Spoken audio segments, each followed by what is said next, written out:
तो यार मानो न मानो मिस मार्वल का फाइनल एपिसोड अच्छा था। बीच में एक दो एपिसोड मुझे बिलो एवरेज लगे, बट एपिसोड 6 उन सबको ओवरकम कर देती है एंड अपने एंडिंग तक ये एक ऑसम एक्सपीरियंस देती है। हाँ, भले ही मैं अभी भी कहूंगा कि एक्शन सीन्स इसके बहुत ज्यादा वीक हैं, लेकिन जो फैमिली केमिस्ट्री है वो ऑसम है। फिर हमें यहाँ म्यूटेंट्स के मेजर रेफरेंस से लेकर कैप्टन मार्वल की एंट्री भी मिली और भी कुछ रेफरेंसेस एमसीयू के दूसरे मूवीज से थे। इसलिए चलो विदाउट एनी डिले डुबकी लगाते हैं इसके स्टोरी ब्रेकडाउन में, और बीच में जितने भी रेफरेंसेस आएंगे मैं बताता चलूंगा।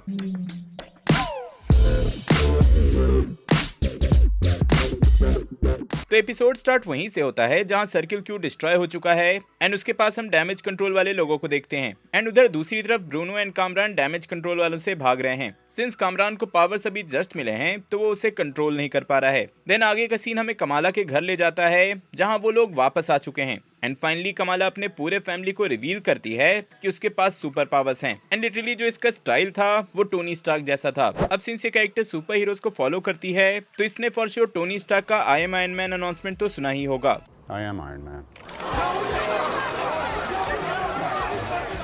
पर ये पूरा सीक्वेंस बहुत ही फनी हो जाता है जब उसे रियलाइज होता है कि उसकी माँ ने पहले ही सबको बता दिया है। भाई झूठ नहीं बोलूंगा, मेरे यहाँ भी ऐसा ही होता है। किसी को एक बात बोल दो, सबको बात पता चल जाती है।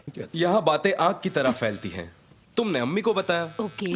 अम्मी ने अब्बू को। खैर मुझे यहाँ थोड़ा अजीब जरूर लगा कि कमाला के फैमिली का रिएक्शन ऐसा कोई शॉक वाला नहीं था जैसा मैंने होप किया था। फिर हाँ, ये रियलाइज हुआ कि ये कैरेक्टर एमसीयू के यूनिवर्स में है। ये लोग हर कोने में सुपर हीरोज देखते ही रहते हैं, तो एक सुपर हीरो इनके घर भी हो गया। जैसे मेरे एरिया में कोई इंजीनियर बन जाता है तो कोई शॉक में नहीं जाता, शायद एमसीयू के यूनिवर्स में सुपर हीरोज को लेकर वैसा ही है। फिर भी अगर मजाक साइड में रखें तो एटलीस्ट आंट मे का जैसा रिएक्शन था पीटर की आइडेंटिटी रिवील होने पे, तो एटलीस्ट उतना मैंने एक्सपेक्ट किया था। वैसे यहाँ कमाला की फैमिली को बहुत ही ज्यादा सपोर्टिव दिखाया गया है, which is a good thing. Then यहीं पे कमाला को पता चलता है कि सर्किल क्यू में धमाका हुआ था एंड ब्रूनो मिसिंग है, जिसके बाद वो निकलने ही वाली होती है कि कमाला की माँ उसके लिए उसका कॉमिक एक्यूरेट सूट ले आती है एंड ये जो मोमेंट था ये देखने में मुझे अच्छा फील हुआ। इसके बाद कमाला वहां से निकल जाती है अपने न्यू सूट में एंड उधर कामरान एंड ब्रूनो मॉस्क में छुपने आ जाते हैं। उनके पीछे डैमेज कंट्रोल वाले भी पहुंचते हैं एंड इस पूरे सीन में जो डायलॉग हुए हैं वो काफी सही हैं। बट ये वाला मोमेंट सबसे बेस्ट था जब ब्रूनो एंड कामरान को डिस्गाइज करने के लिए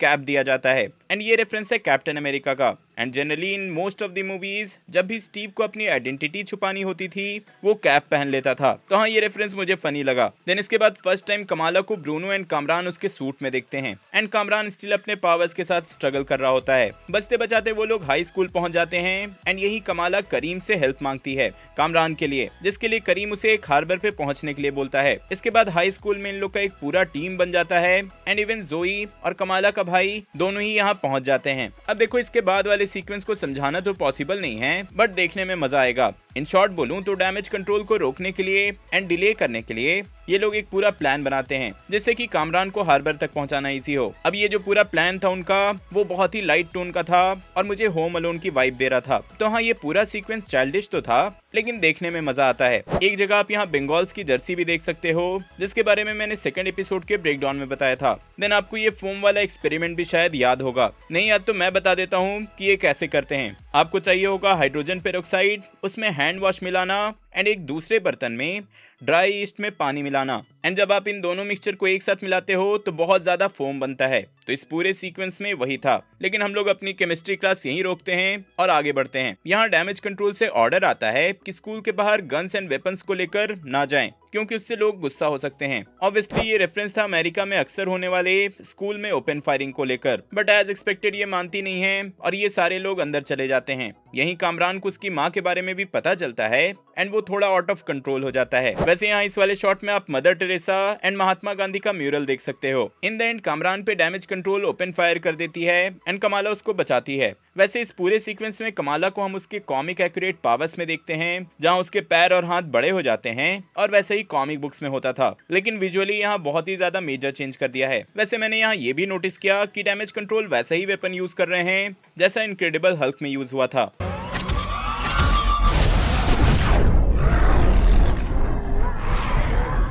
यहीं इस पूरे सीक्वेंस के एंड में कमाला कामरान को समझाती है एंड उसे वहां से भगा देती है। जिसके बाद इन द एंड कामरान करीम के पास पाकिस्तान पहुंच चुका है एंड कमाला को वहां के लोग डैमेज कंट्रोल से बचा लेते हैं, जिसके बाद वो वहां से भाग जाती है। अब यहाँ पर क्लाइमेक्स का पूरा फाइट सीन एंड हो जाता है और स्टोरी फ्यूचर को सेटअप करती है, जहाँ मुझे कमाला एंड उसके फादर का कन्वर्सेशन बहुत सही लगा एंड यहीं पे उसके नाम का मतलब समझाते हुए कमाला के फादर उसे मिस मार्वल बुलाते हैं और यही फैमिली वैल्यू इस शो को थोड़ा अलग बनाती है। भाई मिस मार्वल एक ऐसी सुपर हीरो है जिसको उसका नाम उसके पिता ने दिया है एंड उसका सूट उसकी मम्मी ने। मुझे तो सही में कमाला एंड उसके फैमिली का इंटरेक्शन ज्यादा सही लगा कंपेयर टू जब वो अपने पावर्स का यूज करती है। मतलब उसकी फैमिली से एक रिलेटेबल वाली फीलिंग आती है। आगे हमें एक वीक के बाद का सीन दिखाया जाता है जहाँ बहुत ही मेजर डिटेल रिवील किया गया। सबसे पहले रिवील होता है कि ब्रूनो जल्द ही कैल्टेक यूनिवर्सिटी जाने वाला है एंड जाने से पहले उसने कमाला के जीन्स को फिर से चेक किया और उसे पता चला कि उसके जीन्स में कुछ डिफरेंट है, उसमें म्यूटेशन है एंड म्यूटेशन वर्ड के साथ ही बैकग्राउंड में एक्समैन का थीम म्यूजिक बजता है विच ऑफिशियली कंफर्म्स कि एमसीयू में कमाला एक म्यूटेंट है and if I am not wrong MCU के मेन यूनिवर्स में ये फर्स्ट ऐसी कैरेक्टर है जिसे एज म्यूटेंट कंफर्म किया गया। भाई अगर ऐसा नहीं होता तो म्यूटेशन वर्ड के साथ एक्समैन का थीम म्यूजिक कभी नहीं बजता। हाँ, कुछ लोगों को ऐसा लग सकता है कि कॉमिक बुक की तरह इसे इनह्यूमन क्यों नहीं दिखाया, बट आई गेस इनह्यूमन का जो शो था वो बुरी तरह से फ्लॉप हुआ था, तो शायद ये लोग इनह्यूमन से इसे कनेक्ट नहीं करना चाहते होंगे। बट जो भी हो पता चल ही जाएगा। एंड एज ऑलवेज ये एपिसोड एक हिंदी सॉन्ग के साथ एंड हो जाता है और यार सही में लगता है कि इस सीरीज में इन्होंने ऋत्विज के सारे सॉन्ग्स को यूज कर लिया है। वैसे इस वाले एपिसोड में जितने भी सॉन्ग्स एंड म्यूजिक का यूज किया गया है आप स्क्रीन पे देख सकते हो, लेकिन अभी मत जाओ, पोस्ट क्रेडिट सीन बचा है जहां हम देखते हैं कि कमाला के बैंगल्स इस बार डिफरेंट टाइप से ग्लो कर रहे हैं एंड सडनली वो कहीं टेलीपोर्ट हो जाते हैं और उसके जगह कैप्टन मार्वल आ जाती है। अब कई लोग बोल रहे हैं कि ये कमाला की कॉमिक बुक्स की तरह शेप शिफ्टिंग पावर है, तो वो कहीं टेलीपोर्ट नहीं हुई है, उसने बस अपना लुक कैप्टन मार्वल जैसा कर लिया है। लेकिन इफ ध्यान दोगे तो कैप्टन मार्वल यहाँ बिल्कुल ही न्यू लुक में है जैसा हमने एमसीयू में अभी तक नहीं देखा।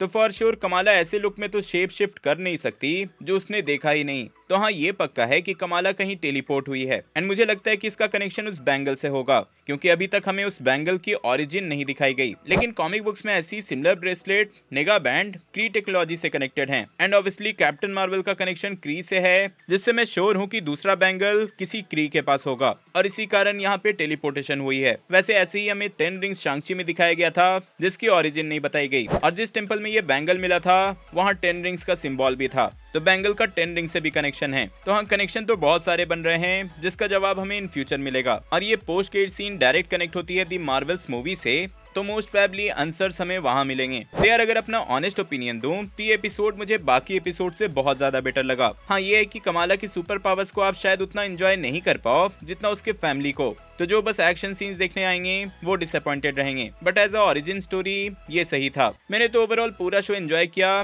1-2 एपिसोड छोड़कर। आपका सीजन फिनाले पे क्या रिएक्शन है कमेंट जरूर करना। पिछले एपिसोड का ब्रेकडाउन देखने के लिए ऊपर वाली वीडियो देखें एंड द बॉयज का मेरा रिव्यू देखने के लिए नीचे वाली। मैं जल्दी और नए वीडियो लेकर आऊंगा। टिल देन बी देसी बी नर्ड।